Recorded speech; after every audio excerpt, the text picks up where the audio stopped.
नमस्कार, आप देख रहे हैं टीवी 24 और मैं हूं आपके साथ अनन्या मिश्रा। उत्तर प्रदेश में लोकसभा चुनाव को लेकर राजनीतिक सरगर्मियां काफी ज्यादा गरमाई हुई हैं। विपक्षी गठबंधन यानी कि इंडिया को एक बार पाले में लाने के लिए हर वो संभव प्रयास और कोशिश में अखिलेश यादव और राहुल गांधी लगे हुए हैं कि एक पाले में इंडिया गठबंधन आ जाए, जिससे कि इंडिया गठबंधन को जीत हासिल हो सके। लेकिन वहीं समाजवादी पार्टी के मुखिया अखिलेश यादव की मुश्किलें कम होने का नाम नहीं ले रही हैं। पहले जयंत चौधरी ने उनका साथ छोड़ा, फिर स्वामी प्रसाद मौर्य, फिर सलीम शेरवानी और मनोज पांडे जैसे नेता बागी हुए। उसके बाद राज्यसभा चुनाव में आधा दर्जन से ज्यादा विधायकों ने क्रॉस वोटिंग कर दी। अखिलेश यादव इन झटकों से उबर भी नहीं पाए थे कि सीबीआई का समन उनके सामने भेज दिया गया।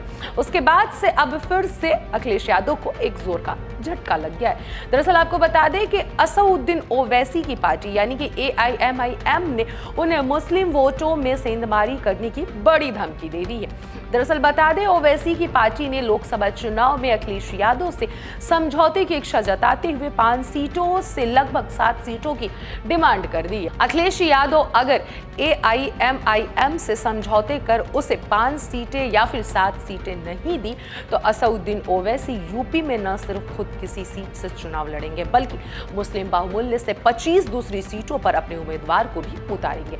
ऐसे में मुस्लिम वोटों का बंटवारा होने की पूरी जिम्मेदारी अखिलेश यादव की होगी। ओवैसी की पार्टी AIMIM के प्रवक्ता मोहम्मद फरहान साहिब के मुताबिक अगर अखिलेश यादव को सही मायनों में बीजेपी से लड़ना है और उसे तीसरी बार सरकार बनाने से रोकना चाहते हैं तो उन्हें यूपी में विपक्षी वोटों का बिखराव रोकना होगा।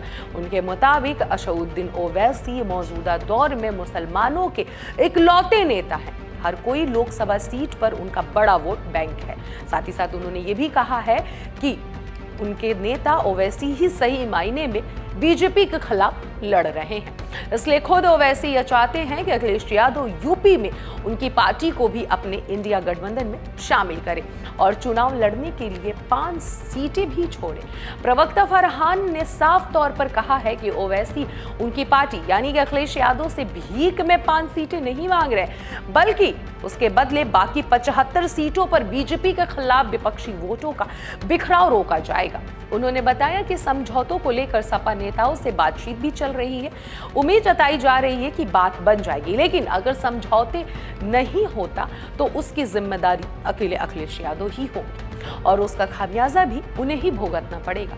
तो इस तरीके से अखिलेश यादव को AIMIM ने 7 सीटों का दावा किया है कि यूपी में 7 सीटें AIMIM को दी जाए। अगर AIMIM को ये 7 सीटें दी जाती हैं तो लोकसभा चुनाव में इंडिया गठबंधन को मजबूती मिलेगा। अब इंतजार इस बात का है कि क्या अखिलेश यादव असदुद्दीन ओवैसी की मांग को पूरी करते हैं या नहीं। अगर पूरी करते हैं तो क्या इससे अखिलेश यादव या फिर यूं कहा जाए इंडिया गठबंधन को जीत हासिल होगी या फिर नहीं, ये तो आने वाला समय बताएगा। अभी के लिए बस इतना ही। देखते रहिए टीवी 24।